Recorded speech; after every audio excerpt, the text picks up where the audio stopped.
আমরা চিন্তা ভাবনা করছি যে আমরা ফ্রি ট্রেড জোনের দিকে চলে যাব। জেবেল আলী পোর্ট বলে একটা পোর্ট আছে ইউএইতে, যেটা ইউএইর ইকোনমির প্রায় 25% কন্ট্রিবিউট করে।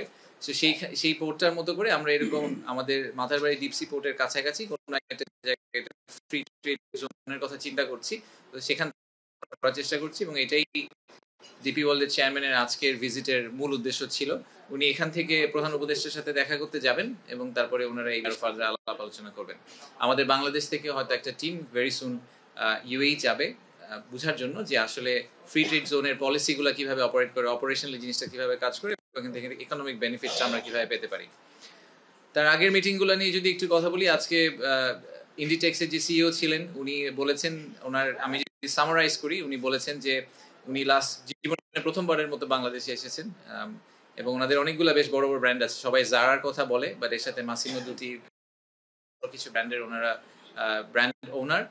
তো ওনার ভিউ হচ্ছে যে বাংলাদেশে না আসলে আসলে ওনার বাংলাদেশ সম্বন্ধে এই আইডিয়াটা কখনোই তৈরি হতো না, এবং ইন্ডিটেক্সের গল্পটা আসলে বাংলাদেশের গল্পের মতো, কারণ ওনারা বাংলাদেশি শুধু কিন্তু ব্যবসা করতে আসছেন। ওনারা গতকালকে এশিয়ান ইউনিভার্সিটি অফ ওমেন, ওখানে ওনারা করেছেন 50 জন ফিমেল ওয়ার্কারের জন্য। সো ওনারা জেনুইনলি ফিল করেন যে ওনারা বাংলাদেশের আইডেন্টিটির পার্ট, এবং ওনারা চেষ্টা করবেন যে বাংলাদেশের সাথে এই রিলেশনশিপটা আরো ডিপেন্ড করতে। তো আমরা জিজ্ঞেস করছি যে আর কি করতে পারি আমরা ওনাদেরকে আরো বেশি করে বাংলাদেশ থেকে সাপ্লাই নেওয়ার জন্য। এইসব ব্যাপারে আমাদের কিছু কথাবার্তা হয়েছে। ইউকে এর যে ট্রেড ডিলও ওনারাও ডিফারেন্ট টপিক নিয়ে কথা বলেছেন। আপনারা দেখেছেন যে ওনাদের যে ব্যারনেস রোজি উইন্টারটন, উনি আজকে আমাদের উদ্বোধনী অনুষ্ঠানে বক্তৃতা রেখেছিলেন।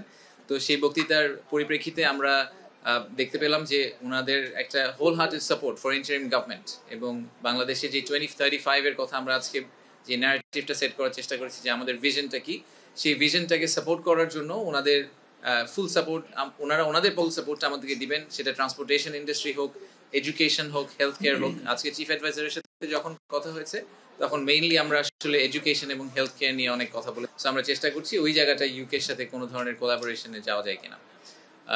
এর সাথে যেটা বললাম যে লাফার্জ হোলসেমের আমাদের একটা বড় ইনভেস্টমেন্ট আসার সম্ভাবনা আছে, সেটা নিয়ে আমরা ওনাদের সাথে কাজ করছি। ওনাদের বেশ কিছু সমস্যা ওনারা ফেস করেছেন বিদেশি ইনভেস্টর হিসাবে। আমি প্রতি প্রেস কনফারেন্স এসে আপনাদেরকে নতুন একটা গল্প বলি যে বিদেশি ইনভেস্টরদেরকে কিভাবে আমরা ঠিকভাবে ট্রিট করতে পারিনি। তো এই ক্ষেত্রেও আসলে আমাদের এরকম একটা সিচুয়েশন তৈরি হওয়ার সম্ভাবনা ছিল। আমরা চেষ্টা করছি সিচুয়েশনটাকে